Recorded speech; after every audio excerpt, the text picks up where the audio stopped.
കഴിഞ്ഞ ഒരാഴ്ചയായിട്ട് കാനഡയിൽ പെയ്യുന്ന മഞ്ഞാണിത്. ഇവിടെ ഇതിന് പറയുന്നത് സ്നോ സ്റ്റോം എന്നാണ്. അതായത് പല ദിവസങ്ങളിലും സാധാരണയെക്കാട്ടി കൂടുതൽ സ്നോ, അതും കാറ്റിനോടൊപ്പം തന്നെ നമുക്ക് സാധാരണ ജീവിതം പോസിബിൾ അല്ലാത്ത രീതിയിൽ ഉണ്ടാവാറുണ്ട്. അതിനെയാണ് ഇവിടെ സ്നോ സ്റ്റോം എന്ന് പറയുന്നത്. സാധാരണ ജീവിതം എന്ന് പറഞ്ഞാൽ നമ്മൾ വണ്ടിയെടുത്ത് പുറത്തിറങ്ങുക, നമുക്ക് പെട്ടെന്ന് എവിടെയെങ്കിലും പോയി വരാൻ പറ്റുക, അതൊന്നും നമുക്കിവിടെ സാധിക്കില്ല ആ സമയത്ത് ഇതുപോലെ റോഡുകളും എല്ലാം കവേർഡ് ആയിരിക്കും. ഒരു 24 ഹവേഴ്സിനുള്ളിൽ തന്നെ ഗവൺമെൻറ് ഇതെല്ലാം ക്ലീൻ ചെയ്യും.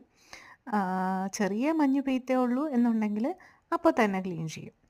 എന്നാലും നമുക്ക് ചില സമയങ്ങളിലൊക്കെ അവധി കിട്ടാറുണ്ട്. കോളേജസിനും സ്കൂളിനും ജോലി സ്ഥലങ്ങളിലും ചിലപ്പോൾ വർക്ക് ഫ്രം ഹോമും ഒക്കെ ആയി പോകാറുണ്ട്.